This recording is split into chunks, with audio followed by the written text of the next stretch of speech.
She gripped the edge of that courtroom table, knowing she was about to lose everything. No lawyer, no papers, no chance against a man worth billions. Then his children walked in, and the first words out of the girl's mouth were, "Don't hurt our mom." Not the maid, not Rosa, our mom. And when the judge asked what evidence they had, the boy pulled up a video that proved their father was lying. But that's not the twist. The twist is what happened when she tried to walk away after winning. Hey there, my lovely family. If you're ready for this story, go ahead and hit subscribe and tell me in the comments where you're watching from. I've got another amazing story coming tomorrow. You won't want to miss it. Now let's begin. The rain hammered against the windows of the penthouse on Chicago's Magnificent Mile like it had something to prove. Rosa Mendoza pressed her forehead against the glass, watching the city lights blur into watercolor streaks 40 stories below. Her hands, raw from scrubbing, trembled as she clutched the simple cross around her neck, the last thing Miguel had given her before the construction accident took him. "Rosa," the voice cut through the apartment like a blade. She turned to see Damien Ashford stride through his living room, phone pressed to his ear, barely acknowledging her existence.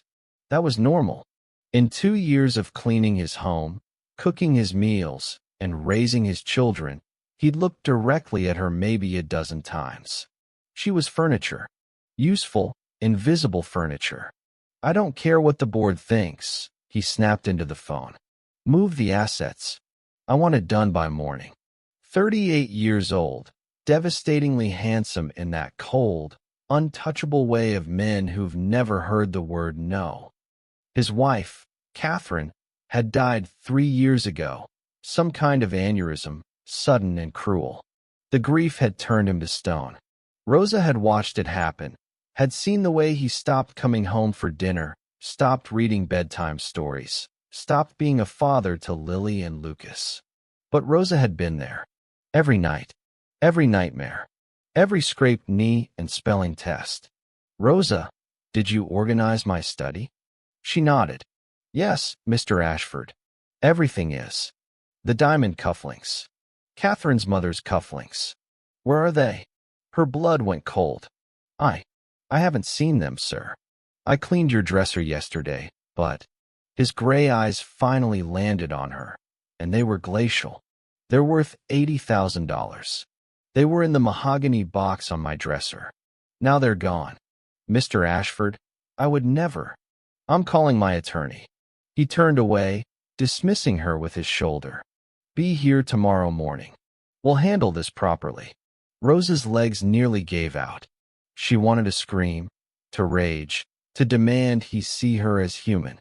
But she was undocumented. Miguel had been handling the paperwork when he died. She had nothing. No voice. No power. Just the memory of Lily whispering, "I love you, Rosa," last night before bed. Across town, in the marble and steel offices of Ashford Capital Management, Damien ended another call and stared at the city sprawling beneath him. 60-hour work weeks. Board meetings. Acquisitions. This was easier than going home.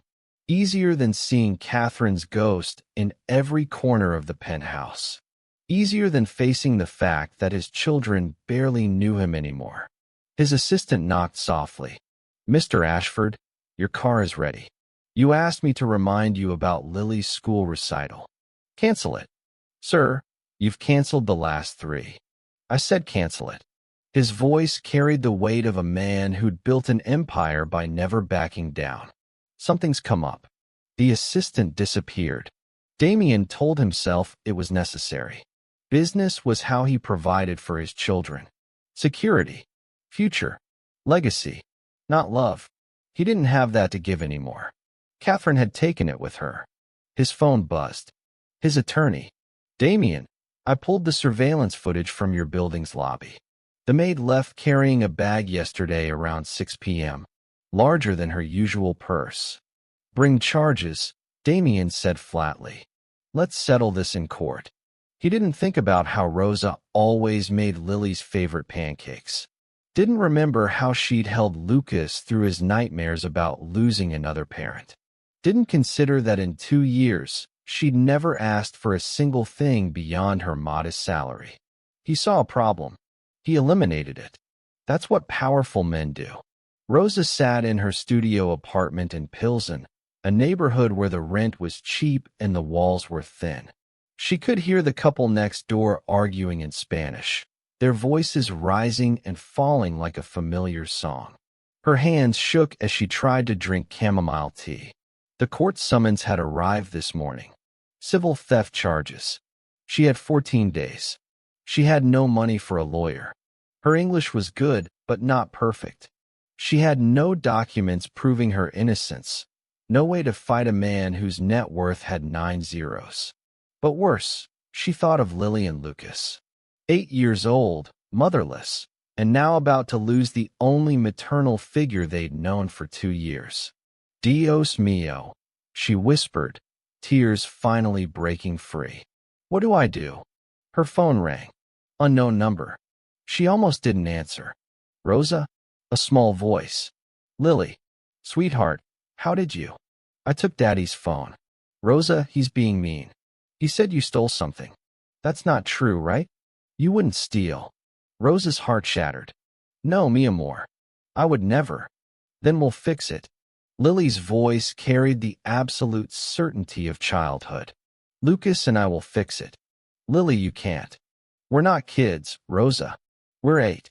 That's almost grown up. The line went dead. Rosa stared at her phone, something flickering in her chest. Something that felt dangerously like hope. What would you do if you were accused of something you didn't do by someone who held all the power? Would you fight, or would you walk away? Drop your thoughts in the comment section. The Cook County Courthouse stood like a monument to judgment on a gray Wednesday morning. Rosa climbed the limestone steps alone, wearing the only professional clothes she owned. A simple black dress Miguel had bought her for his sister's wedding, now 5 years old and slightly worn at the hem.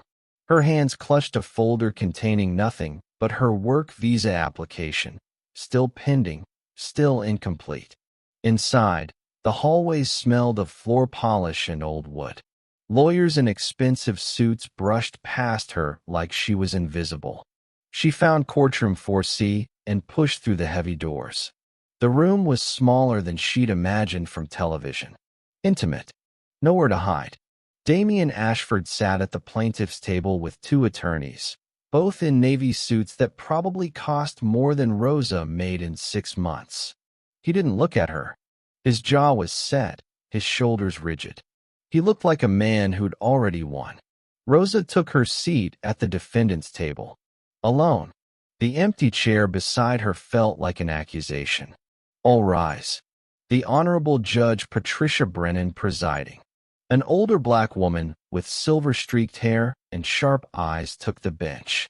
She surveyed the courtroom with the weariness of someone who'd seen every possible human failing.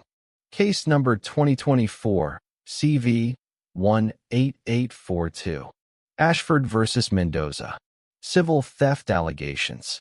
Judge Brennan's eyes landed on Rosa's empty table. Ms. Mendoza, do you have legal representation? Rosa stood, her voice barely steady. No, Your Honor. I cannot afford.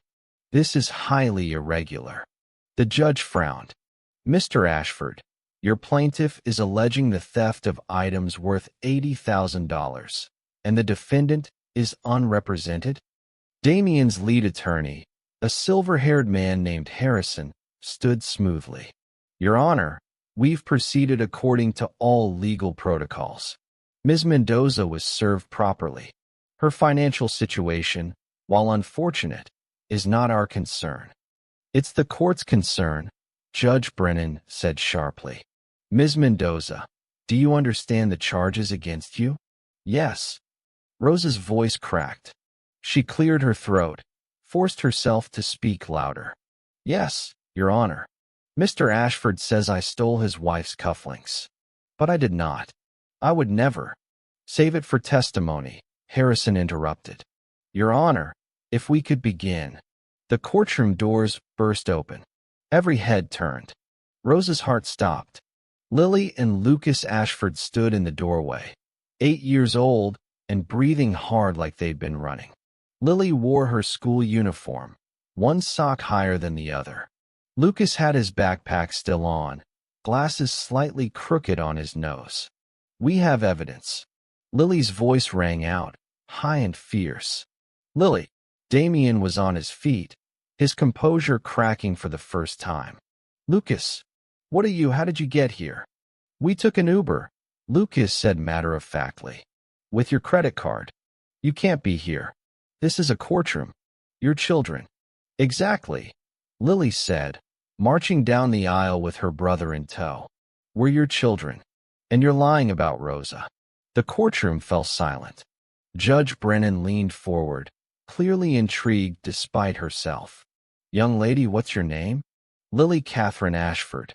This is my twin brother Lucas. And that's our Rosa."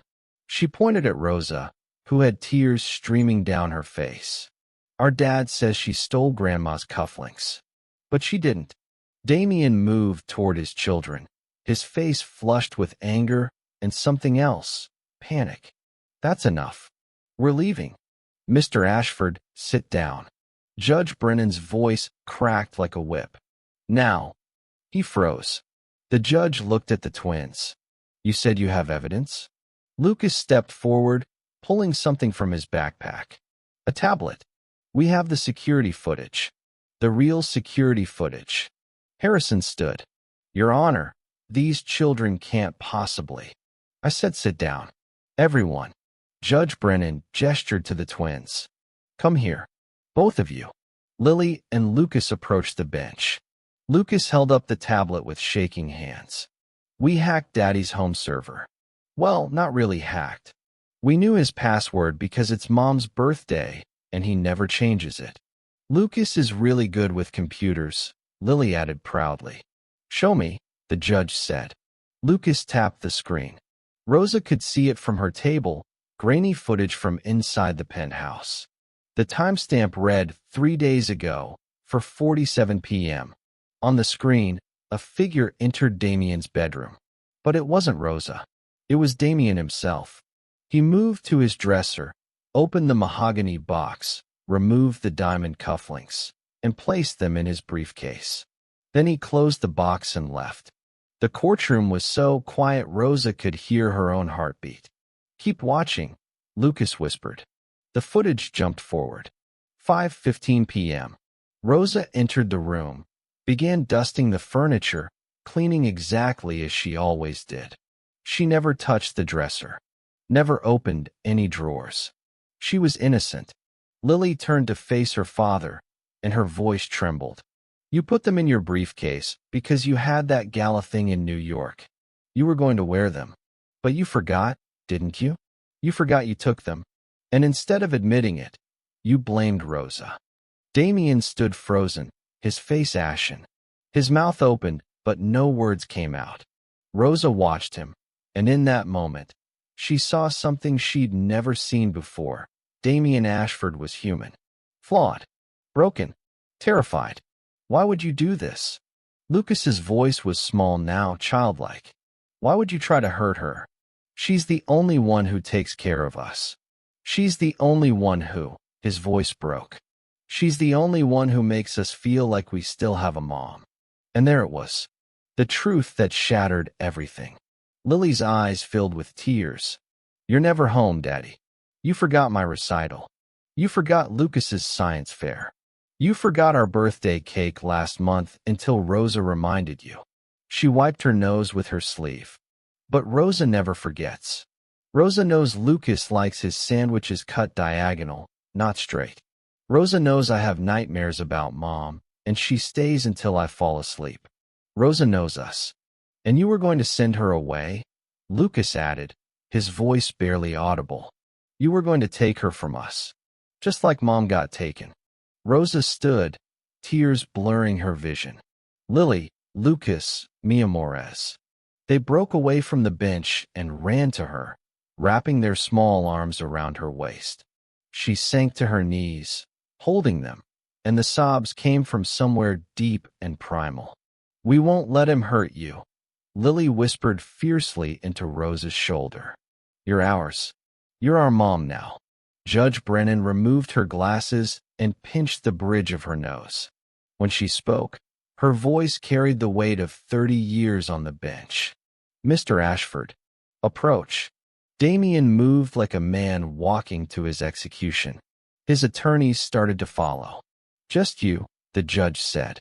He stood before her, and for the first time since Catherine died, Damien Ashford looked small.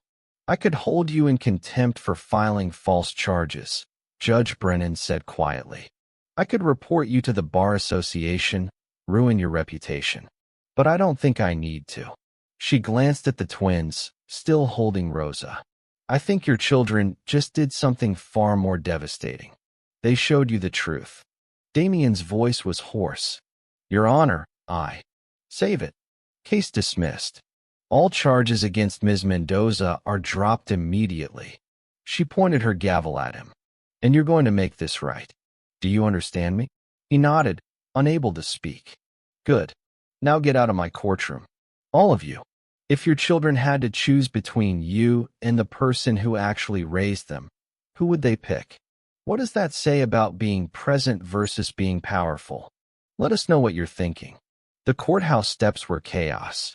Damien's attorneys huddled around him, voices sharp and urgent. "This is a PR nightmare.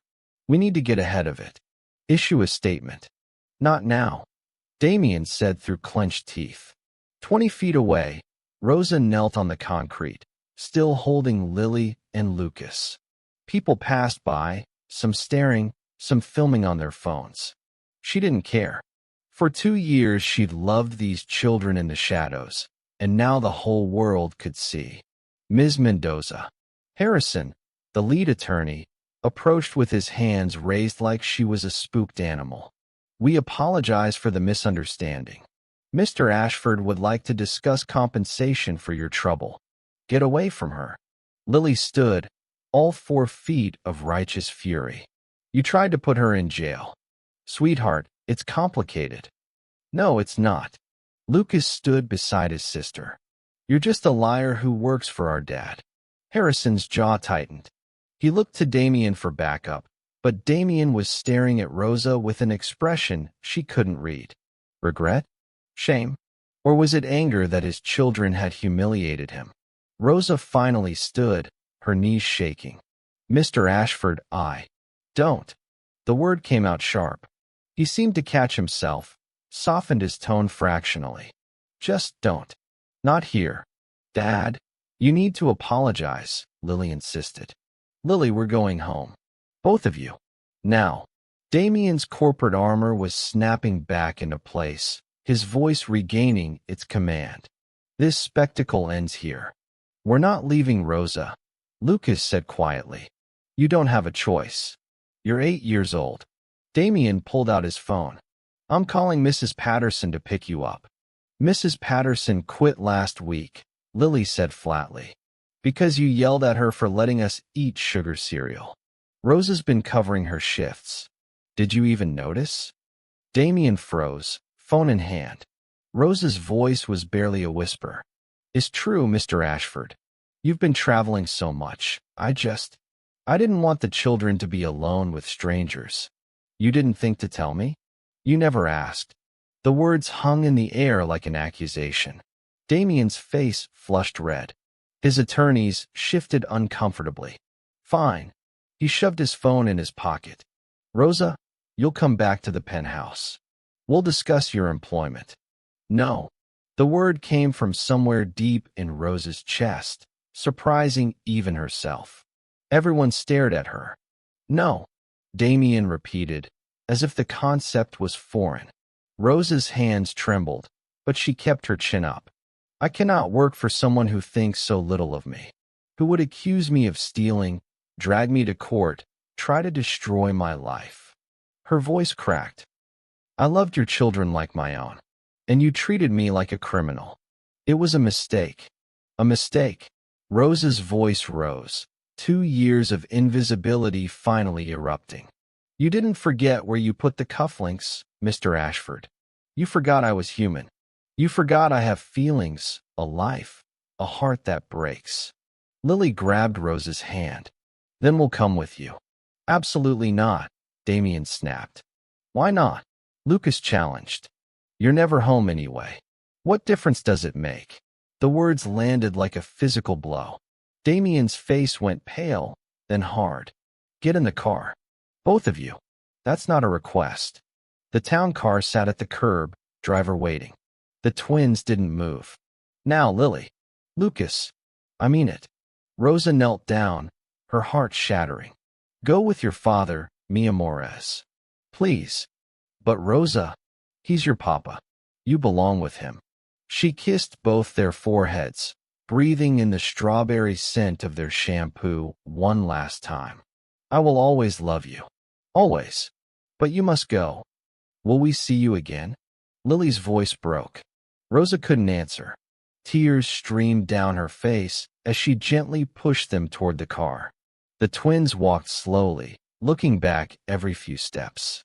When the car door closed behind them, Rosa felt something inside her shatter completely.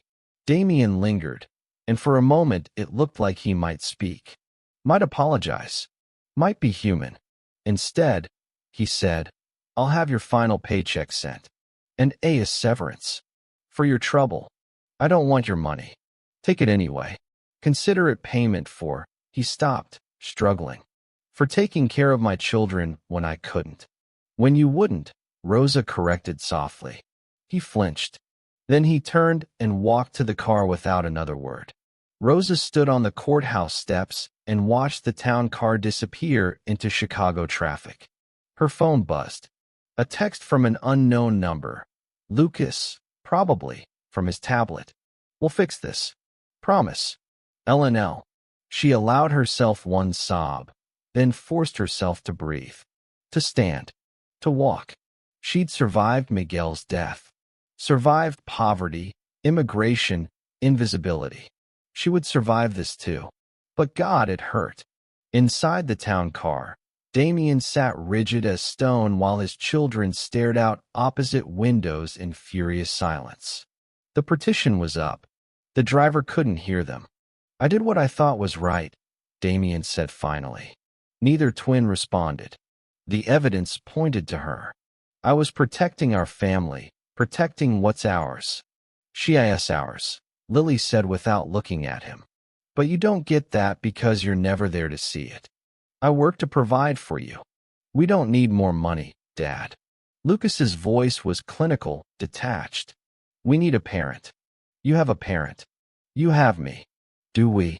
Lily finally turned to face him, and her eyes were Catherine's eyes, sharp, unflinching.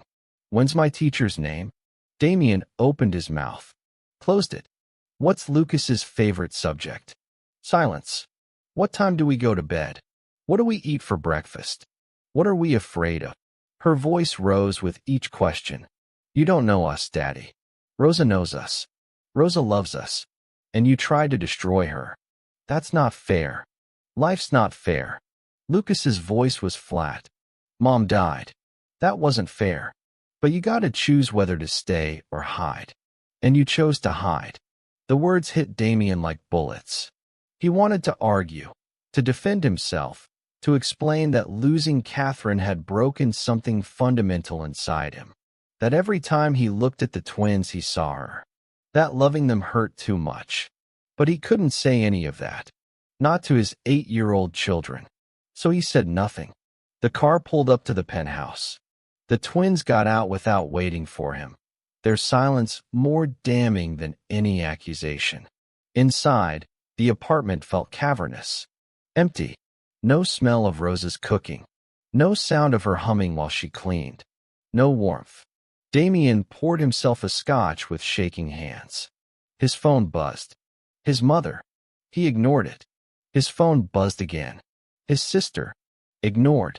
Word was already spreading. Billionaire falsely accuses immigrant Maid. His own children expose him in court. The PR nightmare was just beginning. But worse than any headline was the look on Rosa's face when she'd said, You forgot I was human. Had he? Or had he simply decided she wasn't? Decided that people like her, poor, powerless, foreign, didn't deserve the benefit of doubt? He drained his scotch and poured another. In her bedroom, Lily pulled out her tablet and opened a video call with Lucas's device in his room. They'd been doing this since they were 6, when the loneliness got too loud. We have to fix this, Lily whispered. I know. But how? We make Dad see. Really see. He doesn't want to see, Lil. He wants to forget. He's been forgetting for 3 years. Lily was quiet for a moment. Then her jaw set with determination. Then we make him remember. We make him remember what it means to love someone. How? She smiled, and it was a smile that would have terrified Damien if he'd seen it. We're Mom's kids. We're smart. We'll figure it out. Across town in Pilsen, Rosa sat on her narrow bed and stared at her phone. 12 missed calls from the agency that had placed her with the Ashfords. 1 voicemail from a reporter. 3 texts from other domestic workers in the building asking if she was okay. And 1 text from Lily and Lucas. We'll fix this. Promise. She wanted to believe them. But she was 34 years old, and she'd learned that fairy tales didn't come true for women like her. Still, she saved the text. Held on to it like a lifeline.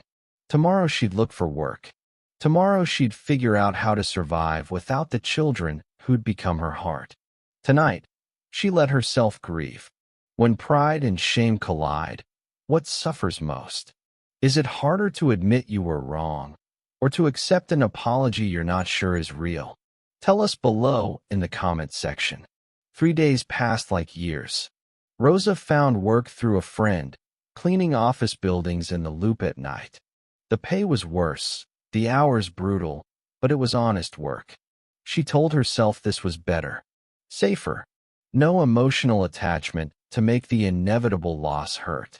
But every night when she came home at 3 a.m., she checked her phone hoping for another message from the twins. Nothing. On Friday evening, her phone finally rang. Unknown number. Her heart leapt. Hello. Ms. Mendoza? This is Grace Chun from Chicago Memorial Hospital. Rosa's blood went cold. Hospital. We have 2 children here, Lily and Lucas Ashford. They listed you as their emergency contact. Can you come right away? The phone nearly slipped from her hand. What happened? Are they hurt? They're stable, but we need a guardian present. Their father isn't answering his phone. Please, can you come? Yes. Yes, I'm coming now. Rosa grabbed her jacket and ran. Chicago Memorial's emergency room smelled of antiseptic and fear. Rosa burst through the automatic doors, her breath ragged, her mind spinning with worst-case scenarios. Lily and Lucas Ashford. She gasped at the reception desk. I got a call. Room 7. Through those doors. The nurse pointed. Rosa ran. She shoved through the double doors and found room 7. Her heart hammering so hard it hurt. Inside, Lily sat on a hospital bed with Lucas beside her. Both looked small in the white room. Lily had a bandage on her forehead. Lucas's glasses were cracked. Dios mío. Rosa rushed to them, hands shaking as she checked them over. What happened? Are you okay? Who hurt you? We're fine, Lily said quickly. It's not bad. Not bad. You're in the hospital. Rosa's voice cracked. Tell me what happened. Lucas shifted uncomfortably. We might have accidentally on purpose caused a small situation. Rosa blinked. What? We needed you and Dad in the same place, Lily explained. So we staged an accident. You what? Before either twin could answer, the door burst open and Damien Ashford exploded into the room, his face wild with panic. Lily, Lucas. He rushed to the bed, hands reaching for them, checking for injuries just as Rosa had. The school called, said there was an accident. What happened? Are you hurt? He froze when he saw Rosa. Their eyes met across the hospital bed, and Rosa saw genuine terror in his face, the kind of raw fear that only a parent knows. Mr. Ashford, she said quietly. What are you doing here? His voice was hoarse. The hospital called. They said I was the emergency contact.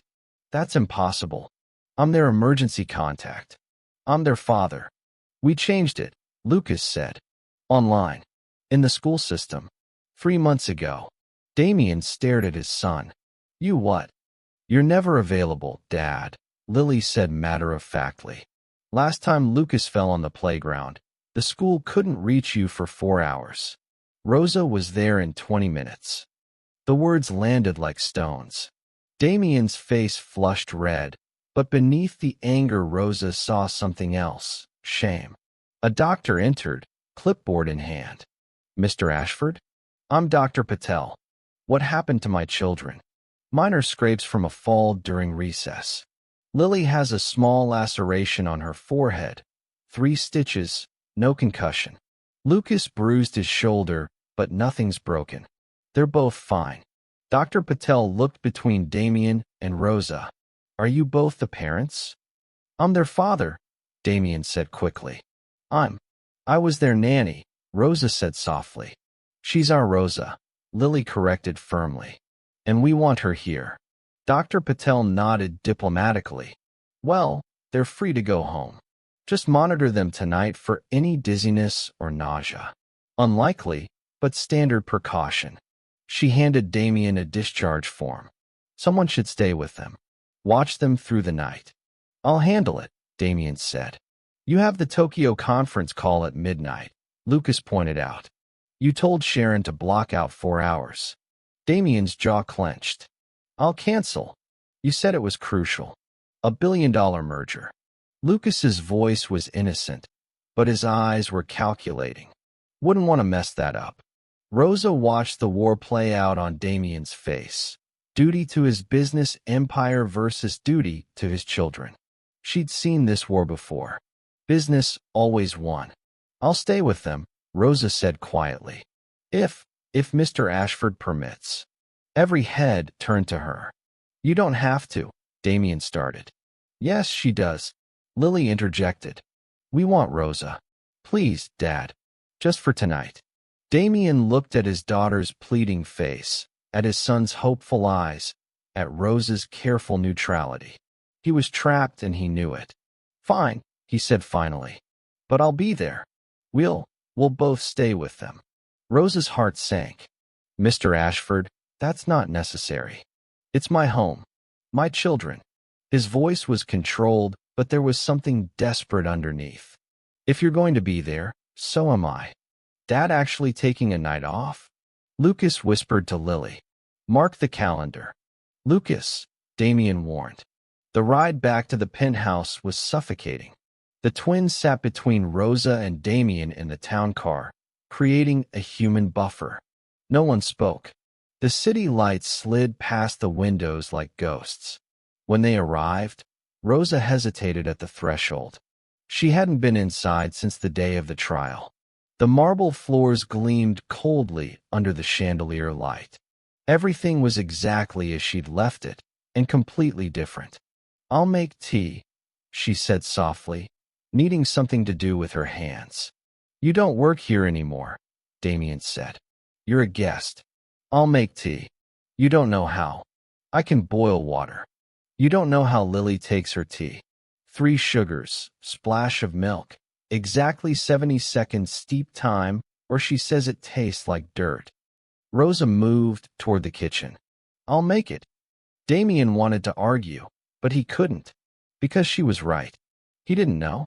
In the kitchen, Rosa moved through the familiar space like a dancer who knew every step. Damien watched from the doorway, feeling like a stranger in his own home. Why did you come? He asked quietly. After everything I did to you. Why did you come when the hospital called? Rosa kept her eyes on the kettle. Because they needed me. They need a lot of things. Stability. Routine. A parent who's actually present. His voice was raw. They don't need a father who falsely accuses innocent people because he's too buried in work to remember where he put his own belongings. Rosa turned to face him. In the soft kitchen light, Damien looked exhausted. Human.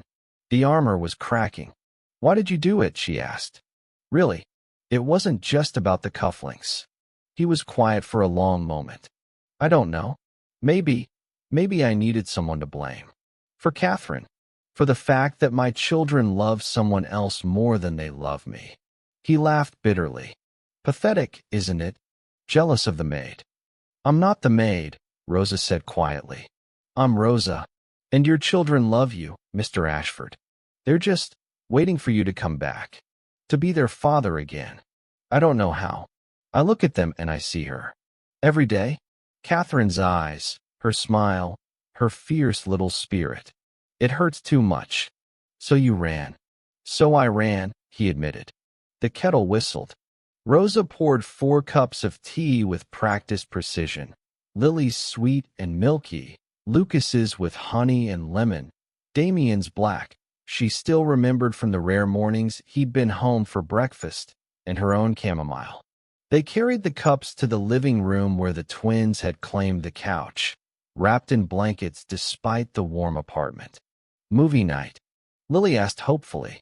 It's almost 9, Damien said automatically. That's past your bedtime. Doctor said to keep them awake for a few hours, Rosa reminded him gently. Watch for symptoms. Right? Yes. Movie. Damien looked lost. Can we watch Coco? Lucas asked. Rosa's chest tightened. It was their favorite, a movie about family, memory, and the dead watching over the living. They'd watched it a dozen times together, always crying at the end. Sure, Bud, Damien said, fumbling with the remote. They settled in, twins on the couch, Rosa in the armchair, Damien standing awkwardly until Lily patted the cushion beside her. Sit, Dad. You won't break. He sat. As the movie played, something strange happened. The apartment stopped feeling like a mausoleum. Lily leaned against her father's shoulder. Lucas rested his feet on Rosa's lap without thinking. And slowly, so slowly, the 4 of them stopped being separate islands of grief and became something else. Something that looked almost like a family. When Miguel's guitar music swelled on screen, Rosa couldn't stop the tears. She felt Damien glance at her. You lost someone too, he said quietly, barely audible over the movie. My husband. 3 years ago. Construction accident. I'm sorry. Me too. They sat in shared silence. 2 people who'd forgotten how to be whole, watching 2 children who still believed in magic. Maybe, Rosa thought, that belief was enough to save them all. What does it take to make a broken family whole again? Is it love, time, or something else entirely? Drop your answer below in the comment section. The movie ended with the sun rising in the land of the dead, and in the penthouse, 3 of the 4 viewers had tears on their cheeks. Lucas was asleep against his father's side, glasses askew. Lily fought to keep her eyes open, her head nodding against Rosa's shoulder. Bedtime, Rosa whispered, gently lifting Lily. I've got Lucas, Damien said, carefully gathering his son. They moved through the apartment in synchronized silence, each carrying a child to their bedroom. Rosa tucked Lily in with practiced ease. Extra blanket at the foot of the bed, nightlight on, curtains open exactly 3 inches so moonlight could come through. Rosa? Lily's voice was sleepy. Yes, mi amor. Are you gonna leave again? Rosa's heart cracked. I'm here tonight. That's what matters right now. But tomorrow? Tomorrow we'll see. Sleep now. Promise you won't disappear? Promise you won't be like Mom. The words hung in the air like smoke. Rosa knelt beside the bed, smoothing Lily's hair back. Your mama didn't choose to leave you, sweetheart. Sometimes life is cruel and takes people away. But I promise, wherever I am, I will always love you. Always. Lily's eyes finally closed. Rosa stayed until her breathing deepened, then crept out. Damien was in the hallway, leaning against the wall. He looked shattered. Lucas asked me the same thing, he said quietly. If I was going to die too. If everyone he loves just disappears. Rosa closed her eyes. They're so young to carry that fear. It's my fault. I made them feel abandoned by hiding from them. They stood in the dim hallway, the weight of 3 years of grief pressing down like atmosphere. Can I show you something? Damien asked suddenly. I need to show someone. And you're the only person who might understand. Rosa hesitated, then nodded. He led her to the master bedroom, a room she'd cleaned 100 times, but never truly entered. It was painfully impersonal. Gray walls, black furniture, no photographs. Like a hotel room. Damien crossed to the walk-in closet and pulled down a box from the top shelf. Plain cardboard, sealed with packing tape that had yellowed with age. I haven't opened this since the funeral, he said, sitting on the edge of the bed. Couldn't. He peeled the tape back with shaking hands. Inside were pieces of Catherine, a silk scarf still holding her perfume, a journal with her handwriting, photographs, the hospital bracelet from when the twins were born. And underneath it all, a letter. Damien held it like it might shatter. She wrote this 6 months before she died. We've been fighting. I was working too much even then, and she said I was choosing money over family. She was right, but I was too proud to admit it. His voice cracked. This letter was her attempt to reach me. I found it in her desk drawer after she was gone. Never got the chance to respond. He handed it to Rosa. Read it, please. Rosa unfolded the paper with careful hands. The handwriting was elegant, feminine, rushed. My darling Damien, I'm writing this at 2 a.m. while you're in London closing another deal. The twins asked where you were tonight. I lied and said you were saving the world. They're 6. They still believe that. But I'm not 6. I know the truth. You're not saving the world. You're hiding from it. From me. From them. From the messy, beautiful, terrifying reality of being present. I'm scared, Damien. Not of dying, though the headaches have been worse lately, and I'm seeing a neurologist next week. I'm scared of living in a house that feels like a museum. I'm scared our children will grow up thinking love means absence. I'm scared you'll wake up one day and realize you've spent years building an empire but forgot to build a home. If something happens to me, and God, I hope I'm just being dramatic. Promise me something. Don't let grief turn you to stone. Don't hide from Lily and Lucas. They'll need you more than ever. Not your money. Not your success. Just you. Messy, flawed, heartbroken you. And if you can't do it alone, let someone help. Let someone in. Pride is a poor substitute for love, my darling. And you have so much love to give, you've just forgotten how. I'm not asking you to be perfect. I'm asking you to be present. That's all our children will ever need. That's all I've ever needed. Come home, Damien. Please. Before it's too late. Forever yours, Catherine. Rosa's hands trembled as she finished reading. Tears blurred the words. She knew. The headaches were an aneurysm. She died 3 weeks after writing that. I was in Singapore. Damien's voice was hollow. I missed her last conscious moments because I was negotiating a merger. When I got the call, she was already on life support. By the time I made it home, she was gone. Dios mío, Rosa whispered. I never got to tell her she was right. Never got to apologize. Never got to promise I'd change. He took the letter back, refolding it with reverent care. So I did the opposite. I worked more. Hid more. Because stopping would mean facing the fact that I failed her. Failed our children. Rosa sat beside him on the bed, maintaining a respectful distance. Mr. Ashford. Damien. Please. I think we're past formality. Damien, she said softly. Catherine was right about one thing. You have love to give. I see it. Your children see it. You're just so afraid of losing it again that you've locked it away. And then you came, he said, looking at her finally. And you loved my children the way I couldn't. The way Catherine would have. And instead of being grateful, I resented you for it. Resented that they ran to you instead of me. That they smiled more when you were around. They smile because I'm safe, Rosa said. I can't die and leave them because I'm not their parent. I'm just Rosa. But you're their father. If they let themselves love you fully and you disappear again, it will destroy them. So they keep their distance. To protect themselves. The truth settled between them like snow. Tell me about Miguel, Damien said quietly. Your husband. Rosa was surprised by the question. No one ever asked about Miguel. He was good. Kind.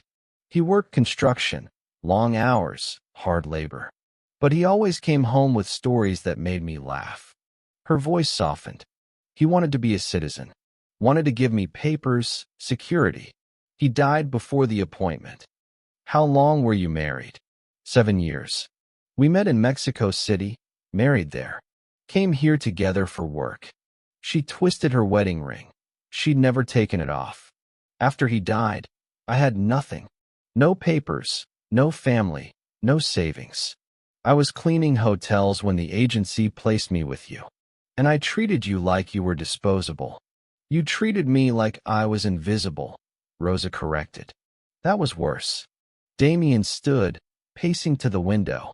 Chicago glittered below them, infinite and indifferent. I don't know how to fix this. Any of it. You start by being honest. With your children. With yourself. What if honest means admitting I'm terrified? That every time I look at them, I see Catherine dying? That I'm so afraid of losing them that I've already pushed them away? Then you tell them that, Rosa said firmly. Because right now they think you don't care. Fear they could understand. Fear is human. But indifference? That's what's breaking their hearts. Damien turned to face her. And in that moment, he looked nothing like a billionaire. He looked like a man who'd lost everything that mattered. Why are you helping me? He asked. After everything I did, the accusations, the trial, trying to destroy your life, why would you help me? Rosa stood, meeting his eyes. Because I know what it's like to lose everything. And I know what it's like to be saved by someone who had no reason to care. She moved toward the door, then paused. Your children saved me in that courtroom, Damien. They gave me back my dignity when you try to take it. The least I can do is help you find yours. She left him standing in the bedroom with his dead wife's letter and his living regrets. In the hallway, Rosa leaned against the wall and let herself shake. This was dangerous. Being back in this home, caring about this broken family, starting to see Damien Ashford as human instead of monster. Her phone buzzed. A text from her friend Maria. Found you better work. Real company, benefits, good pay. Want me to set up interview? Rosa stared at the text. This was her escape.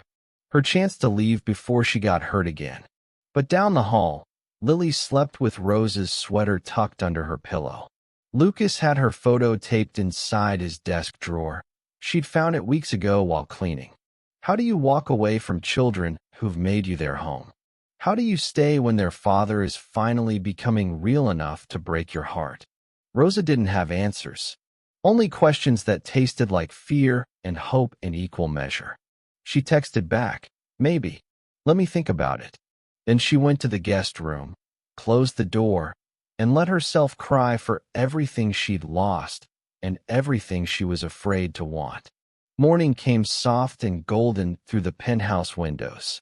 Rosa woke in the guest room disoriented, forgetting for a moment where she was. Then memory flooded back. The hospital, the movie, Catherine's letter, Damien's raw confession. She checked her phone. 7:15 a.m. Saturday. The twins would be waking soon. Rosa padded to the kitchen in her borrowed clothes. Damien had insisted she stay the night, given her one of Catherine's old yoga sets that felt strange and intimate against her skin. But when she reached the kitchen, she stopped short. Damien was already there, attempting to make pancakes. The kitchen looked like a flour bomb had detonated. Batter dripped down the cabinets. 3 burnt pancakes sat on a plate like charcoal discs. He stood at the stove, spatula in hand, looking utterly defeated. I can't even make breakfast, he muttered, not noticing her yet. What kind of father can't make his children breakfast? Rosa's heart did something complicated in her chest. She cleared her throat gently.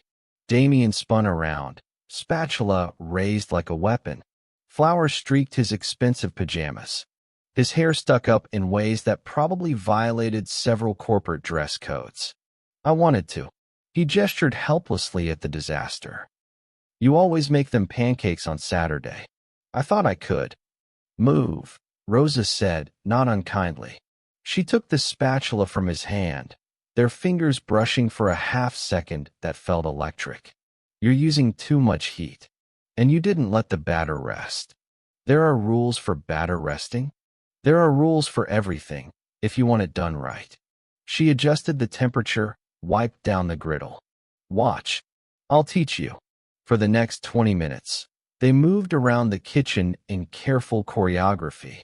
Rosa showed him how to test the pan with a water drop, how to wait for bubbles before flipping, how to keep finished pancakes warm in the oven.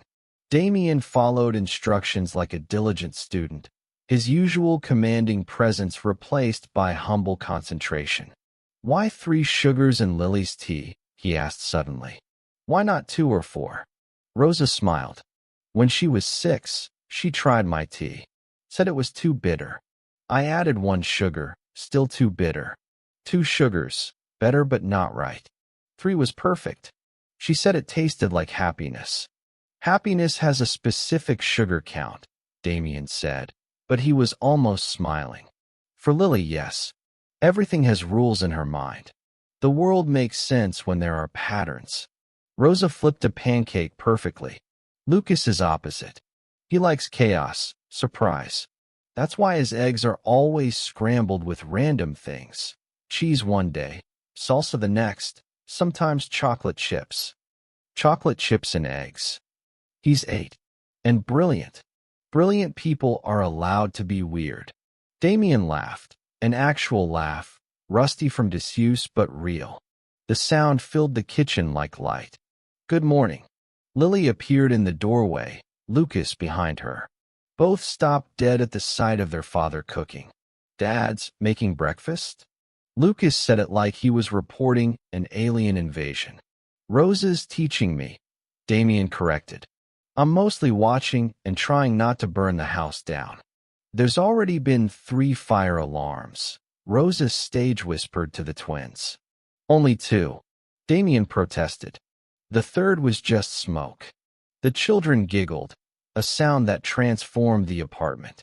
Lily climbed onto a bar stool, watching her father with cautious hope. Lucas joined her, still wary but curious. How do you feel? Rosa asked, checking Lily's stitches, running gentle fingers through Lucas's hair to check for bumps. Any dizziness? Headache? We're fine, Lily said. It was barely even a real accident. Lily Catherine Ashford, Damien said, turning from the stove. Did you fake being hurt? Silence. We might have exaggerated, Lucas admitted. We fell during recess, but on purpose-ish. And then we may have made it sound worse to the nurse. You manipulated us, Damien said. You weren't talking to each other. Lily's voice rose defensively. Rosa was gone. You were being stubborn, and we were stuck in the middle. We had to do something. Damien set down the spatula and came around the counter. He knelt in front of his children, eye level with them for maybe the first time in years. You're right, he said quietly. And I'm sorry. I'm sorry I put you in a position where you felt you had to scheme and lie to get me to be your father. That's my failure, not yours. Lily's eyes widened. You're apologizing? I'm apologizing. For a lot of things. He took a shaky breath. I've been a terrible father since your mom died. I hid from you because looking at you hurt too much. You remind me of her. Lily, you have her fire. Lucas, you have her mind. And I was so scared of losing you too that I pushed you away first. That's stupid, Lucas said bluntly. Yes, very stupid. Damien smiled sadly. But grief makes people stupid. And I let my grief hurt the 2 people I love most in this world. 3 people, Lily said, looking at Rosa. Damien followed her gaze. Rosa stood frozen at the stove, spatula in hand, tears threatening. Yes, Damien said softly. 3 people. The moment stretched, fragile as spun glass. Then Lucas broke it. Are the pancakes burning? They were. Rosa and Damien lunged for the stove simultaneously, colliding in a fumble of limbs and laughter. The pancakes were sacrificed to the smoke alarm gods, but no one seemed to care. Breakfast was imperfect, some pancakes too crispy, others too doughy, the scrambled eggs slightly rubbery. But they sat together at the dining table that hadn't been used in months, and they ate, and they talked. Tell us about Mom, Lily said suddenly. Nobody ever talks about her. Damien went still. Rosa started to stand, to give them privacy, but Lily grabbed her hand. Stay? Please. So Rosa stayed. Damien was quiet for a long moment. Then, your mom was the smartest person I ever met. And the kindest. Those 2 things don't always go together, but in her they did. What was her favorite color? Lucas asked. Yellow. Like sunlight. She said it was the color of hope. What did she smell like? Lavender and vanilla. And coffee. She was addicted to coffee. Did she sing? Terribly. Off-key and loud. Especially in the car. She'd embarrass you on purpose. Damien's voice cracked. She'd have loved how brave you both are. How smart. How good. Would she have liked Rosa? Lily asked. The question hung in the air. Rosa held her breath. Damien looked at Rosa. Really looked at her. Seeing maybe for the first time the woman who'd held his family together when he'd abandoned them. Yes, he said firmly. She would have loved Rosa. Because Rosa did what I couldn't. She showed up. She loved you when love was hard. She stayed when staying hurt. His voice dropped. Your mother's last letter asked me to let someone help. To let someone in. I think maybe she knew you'd need someone like Rosa. Rosa couldn't stop the tears now. They fell hot and fast. Years of invisibility melting away under the weight of being seen. Don't cry, Rosa, Lily said, climbing into her lap. We're all together now. That's good, right? Yes, mi amor. That's very good. Lucas looked at his father. So what now? Rosa comes back? Things go back to normal. No, Damien said. Not back to normal. Normal wasn't working. We need something better than normal. He met Rosa's eyes. If Rosa's willing to give us another chance. You hurt me, Rosa said quietly. Deeply. I know. You would have destroyed my life to protect your pride.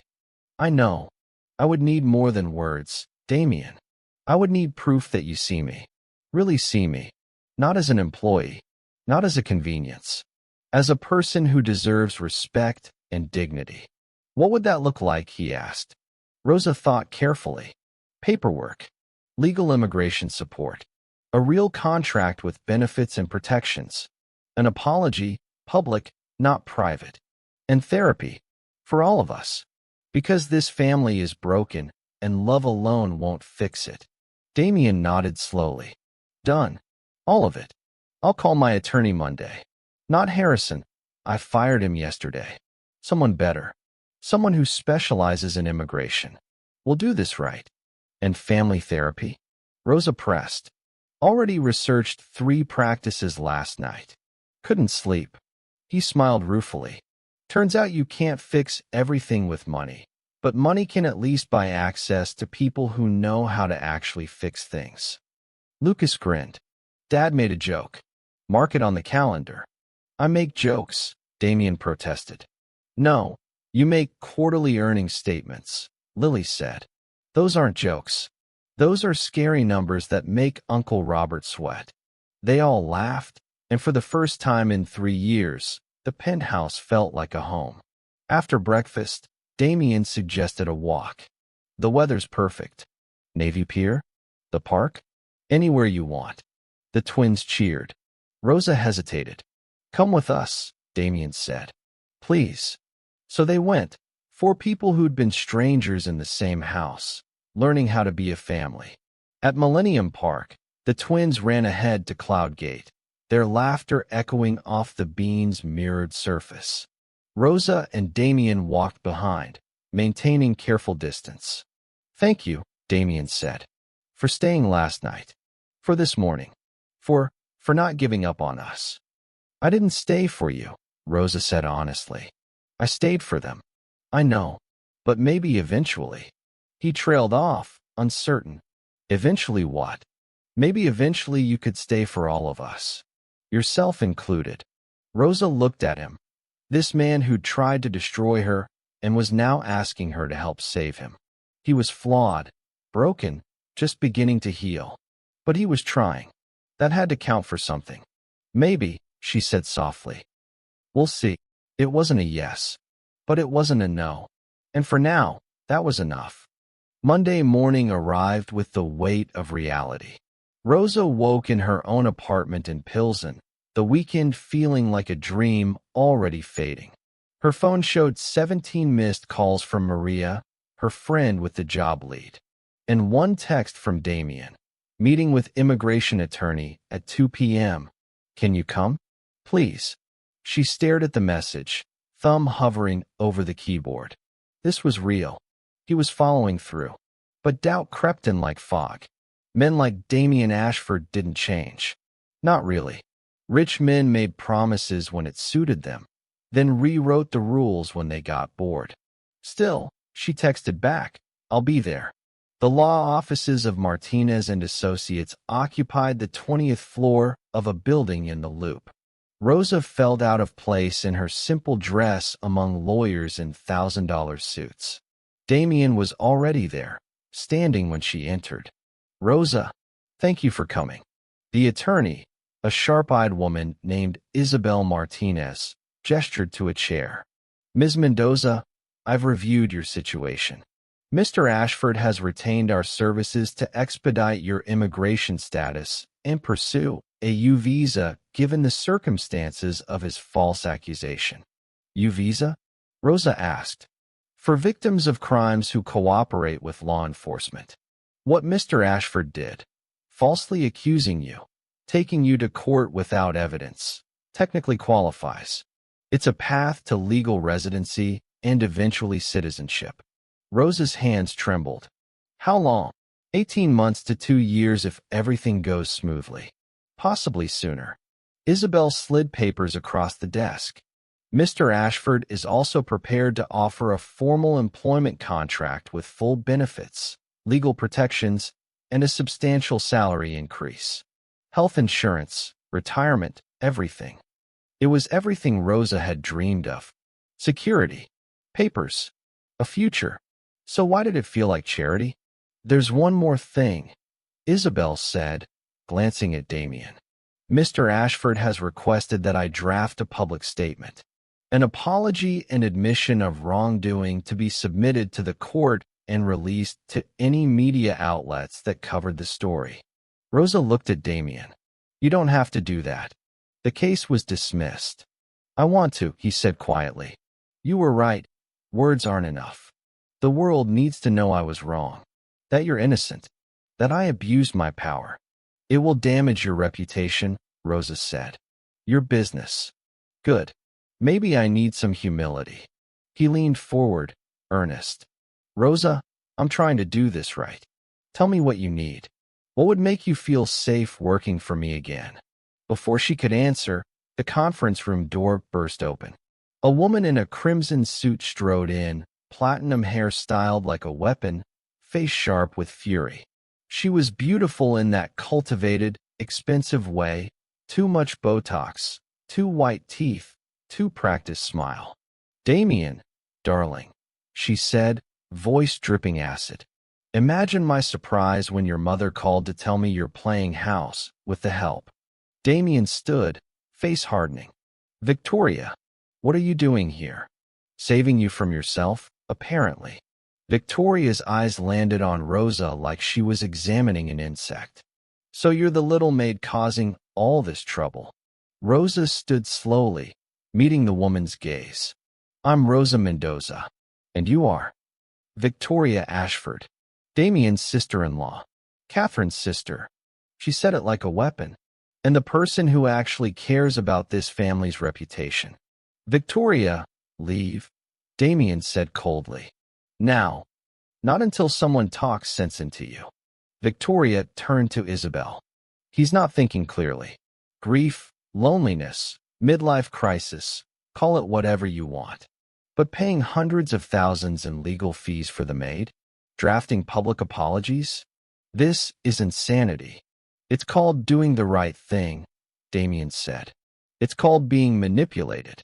Victoria's smile was cruel. Don't you see what she's doing? She got caught stealing, got you to drop charges by weaponizing your children's affection, and now she's draining you for everything she can get. That's not true, Rosa started. Isn't it? You're here demanding papers, money, contracts.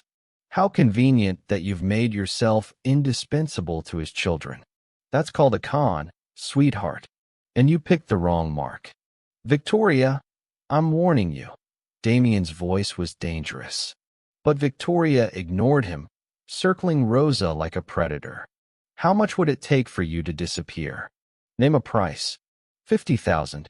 100? I'll write the check right now if you walk away and never contact this family again. The room went silent. Rosa felt something break inside her. Not her resolve, but the fragile hope she'd allowed herself to feel. Because this was what the world saw. A poor immigrant trying to exploit a rich man's guilt. You think I want his money, Rosa said quietly. I think you want everything he has. Victoria's eyes glittered. And you're using traumatized children to get it. Catherine would be disgusted. Don't. Damien's voice cracked like a whip. Don't you dare use Catherine's name. Someone has to protect her memory. You're so lost in your guilt that you can't see what's happening. This woman is not Catherine. She's not even close.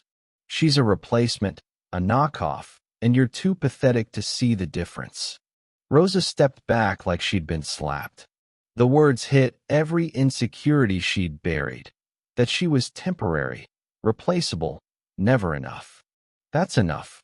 Damien moved between them, his body a wall between Rosa and Victoria. Get out. You're fired from the board. Effective immediately. You'll receive formal notice by end of business today. Victoria laughed, sharp and bitter.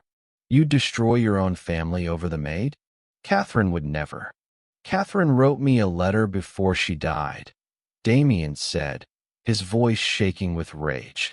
She begged me to let someone help, to let someone in. She knew I couldn't do this alone. And you know what? Rosa has done more for my children in 2 years than you've done in their entire lives. She shows up. She loves them. She sees them.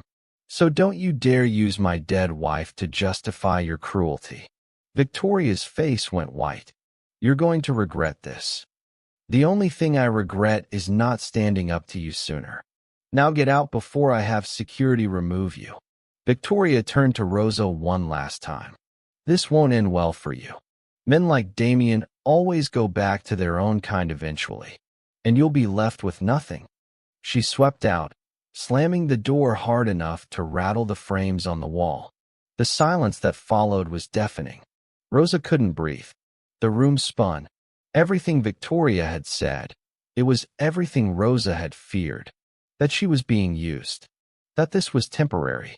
That a billionaire and an undocumented maid could never be anything real.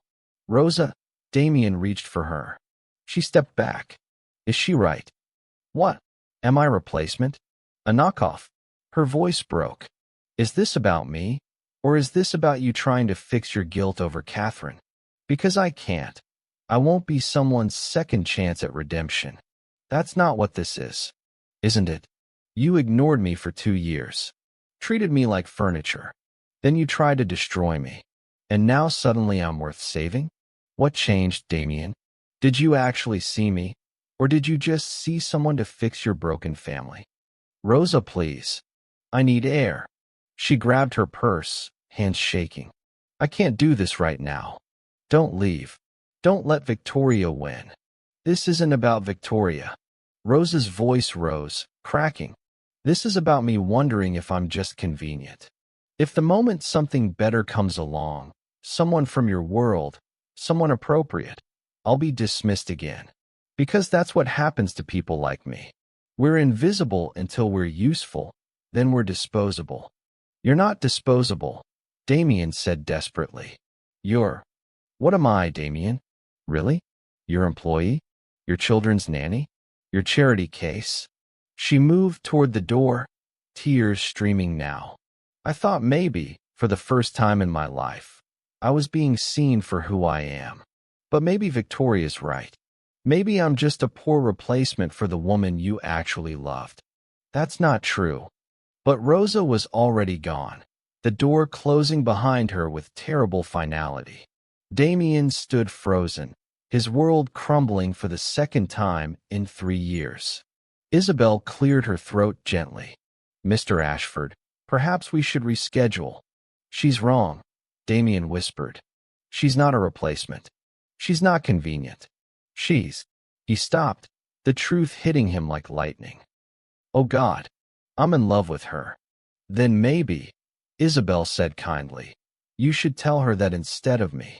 Rosa made it to the elevator before the sobs came. She pressed herself into the corner as it descended, 20 floors of freefall matching the dropping sensation in her chest. This was why you didn't let yourself hope. This was why you kept your distance.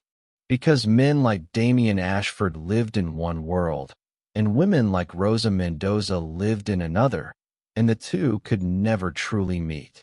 Her phone buzzed. Lily. Rosa, where are you? Lucas says you're sad. Are you sad? Please come home. Home. The word shattered her. The penthouse wasn't her home. Those children weren't hers. That life was a borrowed dream, and it was time to wake up. She texted Maria, I'll take that interview. When can we meet? The response came immediately, tomorrow 9 a.m. It's yours if you want it.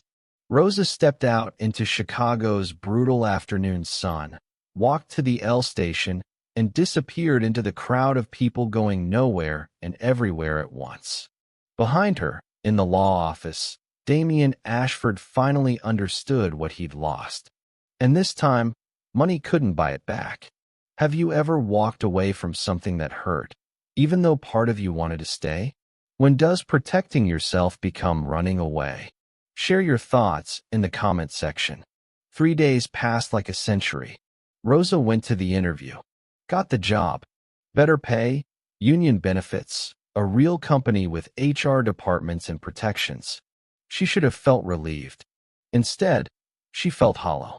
Her new apartment, a studio in Rogers Park, farther north, away from memories, sat in boxes. She couldn't bring herself to unpack. Every time she tried, she saw Lily's face, heard Lucas's laugh, felt the ghost of Damien's almost smile in the kitchen. Her phone held 47 unanswered messages from the twins. She couldn't read them, couldn't bear it. On Wednesday night, she sat on the floor surrounded by cardboard and tried to convince herself she'd made the right choice. A knock at the door startled her. She wasn't expecting anyone. Maria wouldn't come without calling. The landlord had her deposit. Rosa opened the door a crack, then froze. Lily and Lucas stood in the hallway, both wearing backpacks, both with tear-stained faces. We took another Uber, Lucas said. Dad's credit card again. How did you? Rosa couldn't finish the sentence. Lucas hacked Dad's phone to track your new address, Lily said matter-of-factly. It was either that or hire a private investigator. And we're only 8, so that seemed harder. Rosa's heart fractured. Mi amores, you can't be here. Your father doesn't know we left. Lily pushed past Rosa into the apartment, Lucas following. They looked around at the bare walls, the boxes, the emptiness. This isn't a home, Rosa. This is a sad place. It's my place, Rosa said weakly. It's wrong. Lucas's voice cracked. Everything's wrong without you. Dad tries to make pancakes, but they're terrible. He asks us about our day, but he doesn't know the right questions. He's trying so hard, Rosa, but he's not you. He's your father. He loves you. We know. Lily sat on a box, looking small and lost. He told us about Mom's letter, about being scared, about pushing us away because he couldn't handle losing anyone else. Her eyes filled with tears. But Rosa, he's losing you. And we're losing you. And nobody's even fighting for you. That's not true. Then why are you here? Lucas gestured at the apartment. In this sad box. Why aren't you home with us? Because I'm not your mother, Rosa whispered. I'm not family. I'm just. You're not just anything. Lily stood, fierce and small. You're our Rosa. You chose us every single day when nobody else did. You stayed when Dad ran. You loved us when we were broken. You're the most family anyone's ever been. Rosa couldn't stop the tears. Your aunt was right. I'm not Catherine. I could never be. Good, Lucas interrupted. We don't want another mom. We can't replace her. But that doesn't mean we can't love you. He pulled something from his backpack. A drawing, worn from being carried. I made this 2 years ago, the day you started working for us. Rosa took the paper with shaking hands. It showed 4 stick figures, 2 small, 2 tall. One tall figure had yellow hair and a halo. The other had dark hair and a smile. Above them, written in careful child's writing, our family. That's Mom. Lucas pointed to the angel. She's always with us. And that's you. You're not replacing her. You're the one who's here. And we love you for that. Rosa crumpled, sliding down the wall to the floor, sobs tearing from her chest.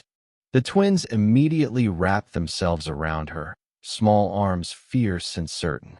We're not leaving without you, Lily said into Rosa's shoulder. If you stay here, we stay here.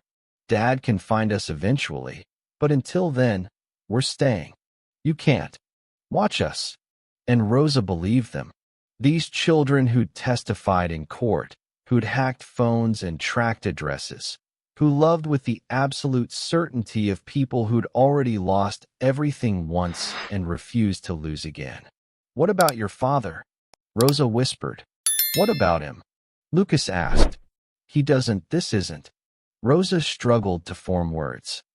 This is complicated, mi amores. Your father and I, we're from different worlds. So, Lily pulled back to look at Rosa directly. Dad loves you. The words hung in the air like smoke. He doesn't. He does, Lucas said with certainty. He told us. After you left the lawyer's office, he came home and he was crying. Dad never cries. But he cried and he said he'd ruined everything and he didn't know how to fix it because he was in love with you. Rosa's breath caught. He said that. He said a lot of things, Lily confirmed. He said you were right to leave. That he'd hurt you too much. That you deserved better than a broken family and a man who'd tried to destroy you. He said loving you was the most selfish thing he could do because it meant asking you to forgive the unforgivable. He's being dramatic, Lucas added. Adults are so dramatic.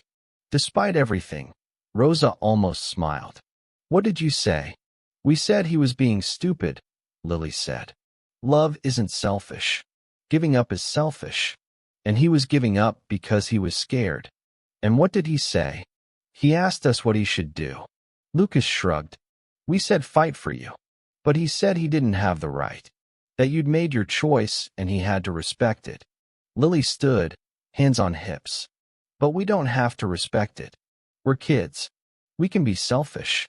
So we're here, and we're fighting for you because Dad's too scared to, and someone has to. Rosa looked at these children, 8 years old and braver than any adult she'd ever known. They'd lost their mother, survived a distant father, and still had the courage to love fiercely. What was her excuse for running? Fear. That was all. Fear of being hurt again. Fear of not being enough. Fear of hoping for something bigger than survival. What if I come back and it doesn't work? Rosa asked quietly. What if your aunt is right? What if I'm not enough for your world? Then his world is stupid, Lucas said simply. And we'll fix it, Lily added. Together. Because that's what families do. Family. The word echoed in Rosa's chest like a promise. Her phone rang. She didn't recognize the number, but answered anyway. Rosa? It's Isabel Martinez. I apologize for calling so late, but Damien asked me to finalize your immigration paperwork. He wants it processed regardless of whether you return to work for him. No strings attached. Your U-visa application is ready to submit. I just need your signature. He's doing this even though I left? He said, and I quote, "She deserves her freedom. Real freedom. Not freedom contingent on my guilt or her gratitude." Isabel paused. For what it's worth, Ms. Mendoza, in 20 years of practicing law, I've never seen a man more committed to making something right. Whether or not you choose to be part of his life, he's determined you'll have yours back. Rosa closed her eyes. This wasn't charity. This wasn't manipulation. This was a man learning, finally, what it meant to love someone without owning them. I'll come to your office tomorrow, Rosa said, to sign the papers. Excellent. And Rosa, whatever you decide about the Ashfords, choose what makes you whole, not what makes you safe. The call ended. Rosa looked at the twins, still watching her with hope-filled eyes. We should call your father, she said. He must be terrified. Probably, Lily agreed cheerfully. We left a note, though. Said we were on a mission. An emergency mission, Lucas clarified. To save the family. Rosa pulled out her phone and dialed Damien's number with trembling fingers. He answered on the first ring. Rosa? His voice was wrecked, desperate. Are the kids with you? Please tell me they're with you. They're here. They're safe. She heard him exhale, a sound of pure relief. Thank God. Thank God. A pause. I'm sorry. They shouldn't have bothered you. They shouldn't have tracked you down. They love me, Rosa said simply. And I love them. That's not a bother. That's a blessing. Silence on the other end. Damien, I need to ask you something, and I need you to be honest. Anything. Why are you processing my immigration papers even though I left? Because you deserve them. You've always deserved them, whether you're part of my life or not. His voice was rough. I can't undo what I did, Rosa. Can't erase the way I treated you, the accusations, the trial. But I can make sure you have a future. Your own future. Free from me. And if I don't want to be free from you. She heard his sharp inhale. Rosa, your sister-in-law said I was a replacement. A knockoff. That I could never be Catherine. Rosa's voice steadied. She was right about one thing. I'm not Catherine. I'll never be her. But maybe that's okay. Maybe I'm not supposed to be. You're not a replacement, Damien said fiercely. You're God. Rosa, you're everything. You're the woman who loved my children when I couldn't. Who saw through my walls. Who called me out when I was wrong. Who made me want to be better, not to impress you, but because you showed me what better looked like. Then why didn't you fight for me? The question hung between them, sharp and necessary. Because I didn't think I deserved to, he admitted. I hurt you. Deeply. And I thought the kindest thing I could do was let you go. Let you build a life away from the man who tried to destroy yours. That's very noble, Rosa said. And very stupid. She heard his surprised laugh, broken and real. Your children are smarter than you, she continued. They know that love isn't about deserving. It's about choosing. Every day, even when it's hard, even when it's scary. Rosa, what are you saying? She looked at Lily and Lucas, both holding their breath. I'm saying I'm tired of being afraid. I'm tired of running from good things because I'm scared they won't last. Her voice cracked. I'm saying I want to come home. If you'll have me. Not as an employee. Not as the help. As someone who belongs. You've always belonged, Damien said, and she could hear tears in his voice. From the first day you made Lily laugh. From the first time Lucas ran to you instead of me. You've belonged to them, and to this family, and to... He stopped, gathering courage. And to me, if you'll have me. All of me. Broken and flawed, and still learning how to be human. I'm broken too, Rosa whispered. Then maybe we're broken in ways that fit. Lily grabbed the phone. Does this mean you're coming home? Rosa heard Damien laugh. Lily, answer her, Rosa said, smiling through tears. Am I coming home? Please, Damien said. Please come home. We're on our way, Rosa said. The Uber ride back to the Magnificent Mile felt like traveling between worlds. Rosa sat in the back with a twin on each side, their hands clasped tightly with hers like they were afraid she'd vanish if they let go. What if he changed his mind? Rosa whispered, voicing the fear that gnawed at her. He won't, Lucas said with absolute certainty. When Dad makes up his mind about something, he's like a dog with a bone. Mom used to say that. She also said it was annoying, Lily added. But in this case, it's good. The car pulled up to the building. Rosa's stomach twisted with nerves. The doorman, Marcus, who'd worked there for 15 years, lit up when he saw her. Ms. Rosa, welcome back. Mr. Ashford has been pacing the lobby for the past hour. They walked through the gleaming marble entrance, and there he was. Damien stood by the elevators, still in his work suit but disheveled. Tie loose, hair messed like he'd been running his hands through it, eyes red-rimmed. When he saw them, his entire body sagged with relief. Thank God, he breathed. The twins released Rosa's hands and ran to their father. He dropped to his knees, gathering them both into his arms, face buried in their hair. Don't ever do that again, he said, voice muffled. You scared 10 years off my life. We had to, Lily said. You were being stubborn. I was being respectful. You were being scared, Lucas corrected. There's a difference. Damien pulled back, looking at his son. When did you get so smart? I've always been smart. You just started paying attention. The truth of it hung in the air, sharp but not cruel. Damien nodded slowly. You're right. I'm sorry. I'm so sorry for all the years I wasn't paying attention. You're paying attention now, Lily said simply. That's what matters. Damien stood, his eyes finally meeting Rosa's across the lobby. They stared at each other, two people who'd been strangers, then enemies, then something neither could name. Hi, he said, and his voice was uncertain in a way that made him human. Hi, Rosa replied.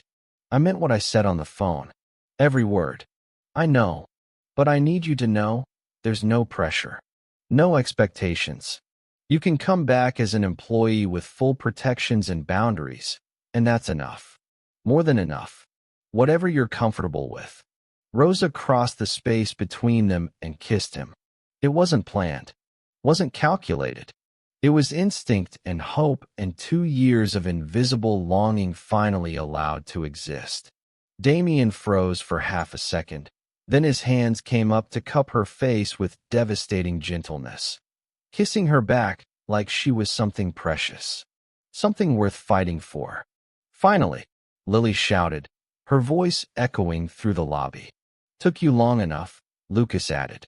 They broke apart, both breathless. Rosa felt her cheeks burn. I'm sorry, I shouldn't have. Don't, Damien said firmly. Don't apologize for that. For this. His thumb brushed her cheek. I've been falling in love with you for months and was too stubborn and scared to admit it.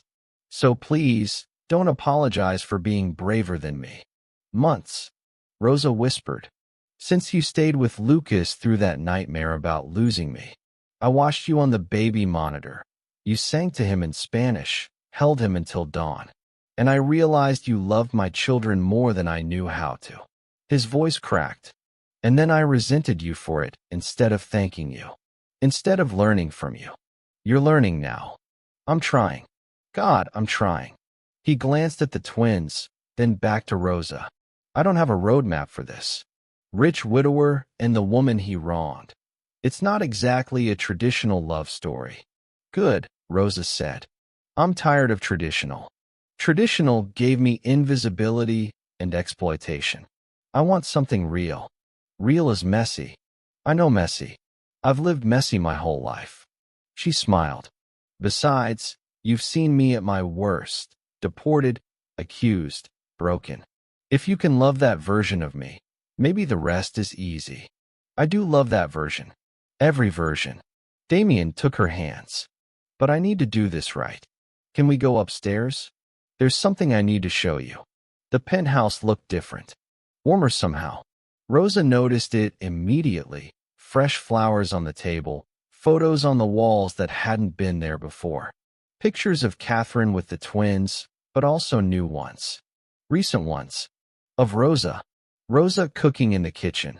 Rosa laughing with Lily. Rosa helping Lucas with homework. Candid shots, clearly taken by the children on their tablets, now framed and displayed like they mattered.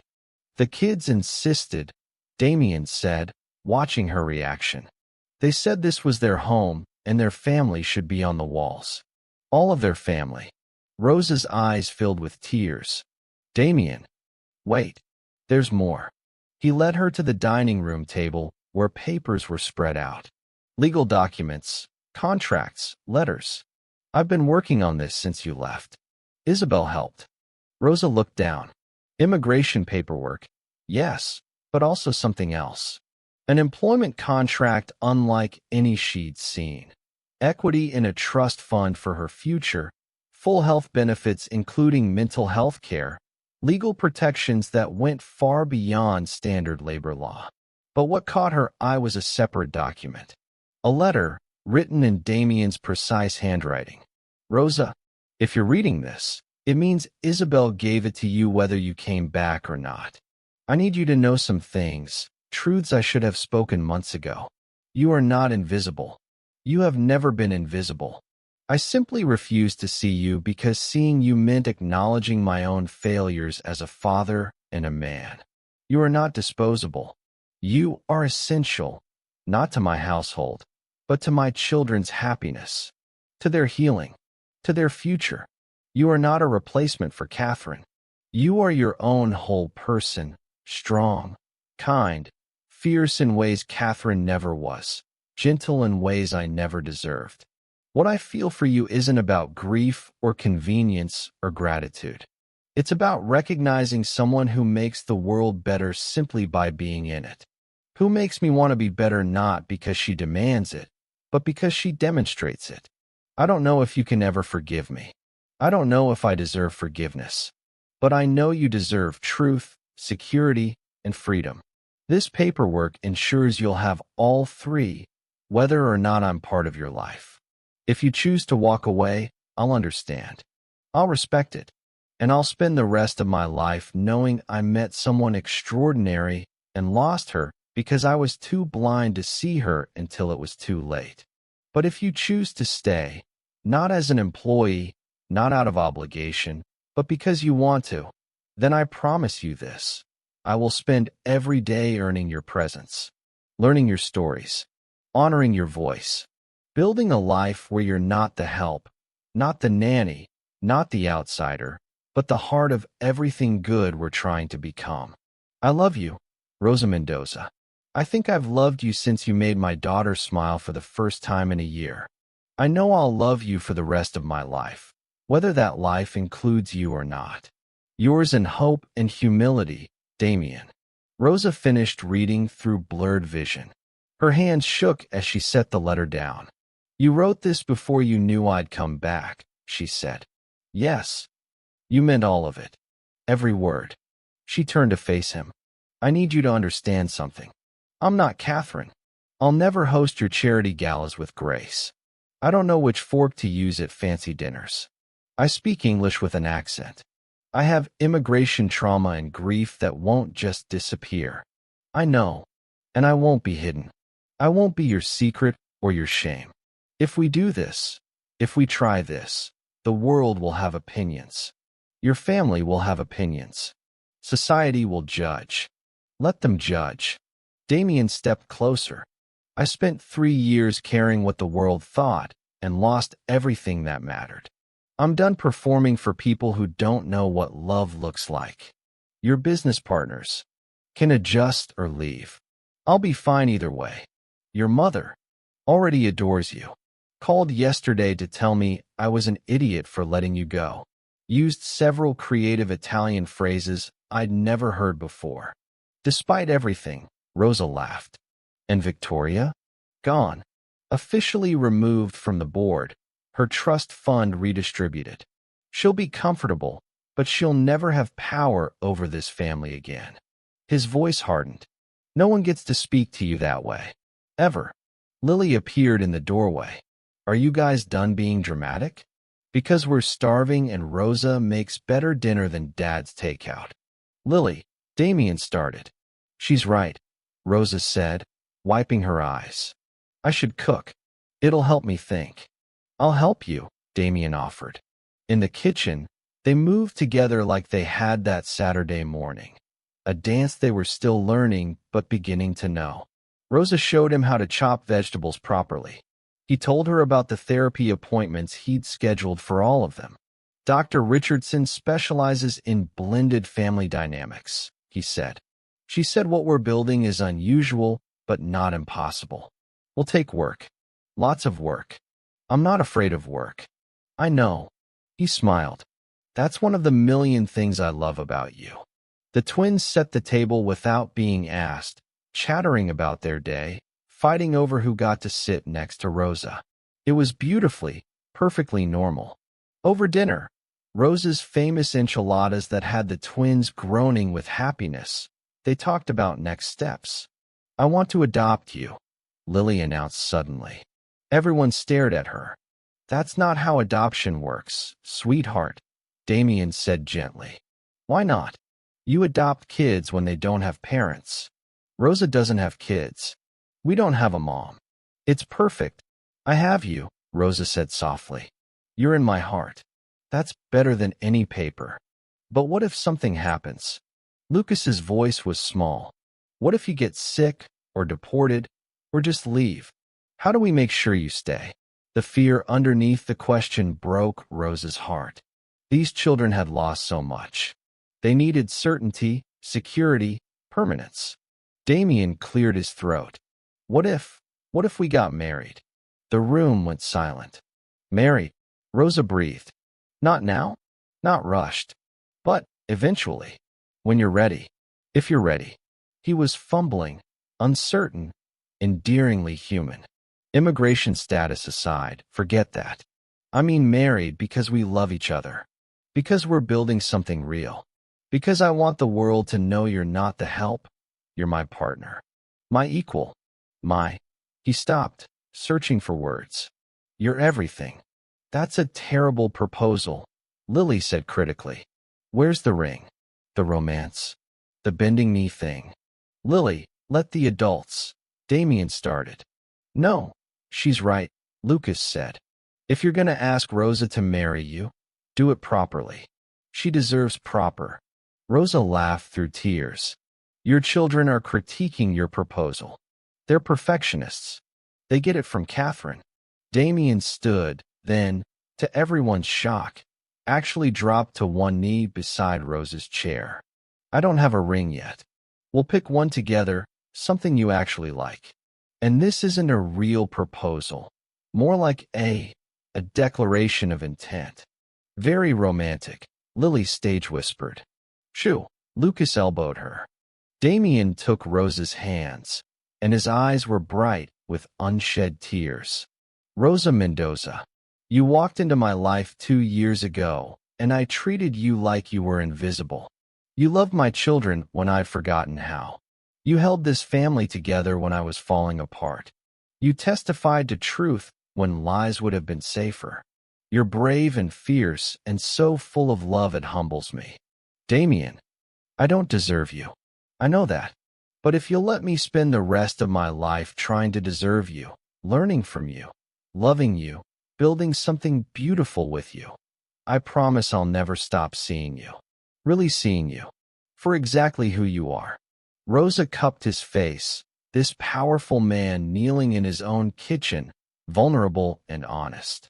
Ask me again in 6 months. When we've done the work. When we've healed the wounds.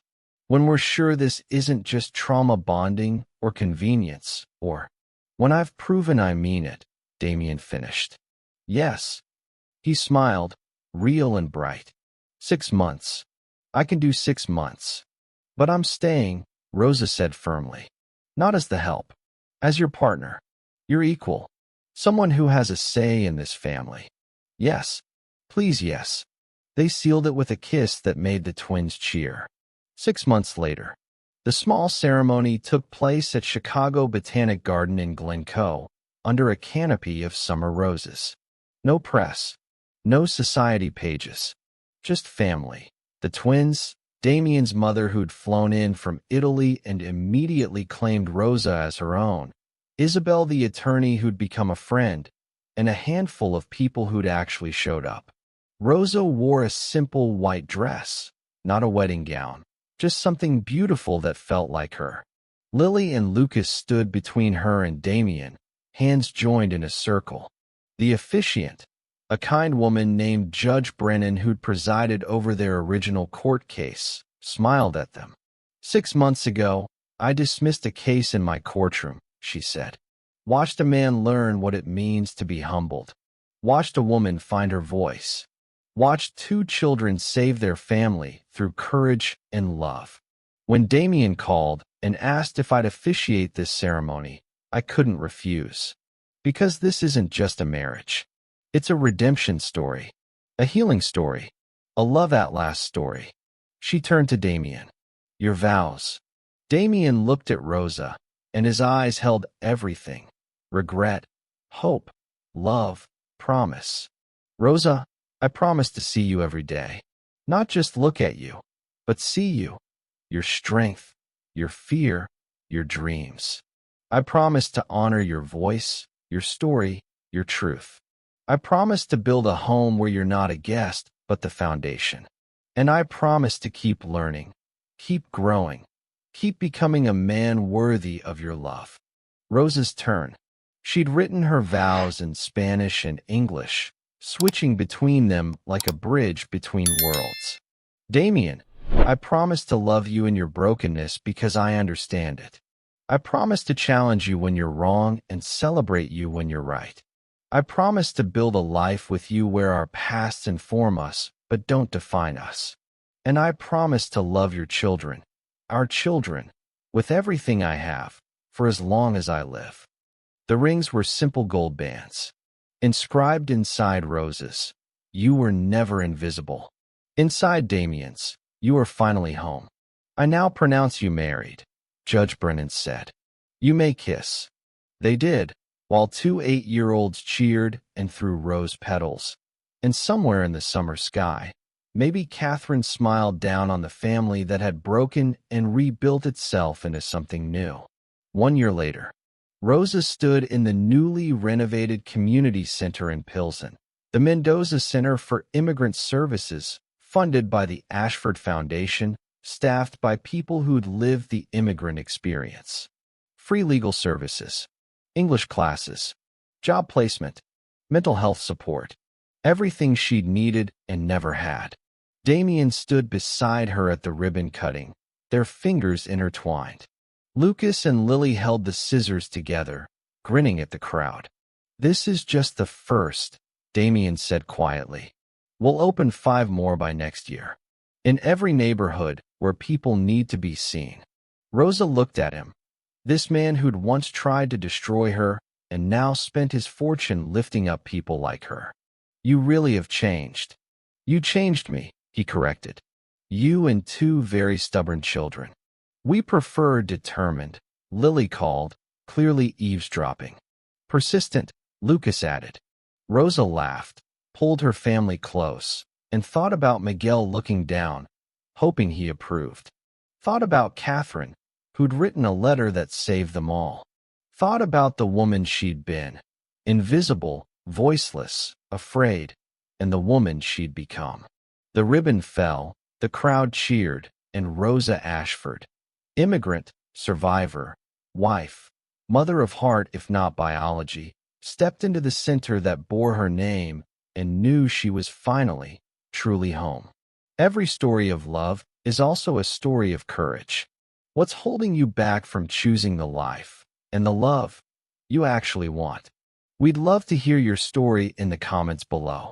And if this story touched you, share it with someone who needs to remember that it's never too late to be seen, to be loved, to come home.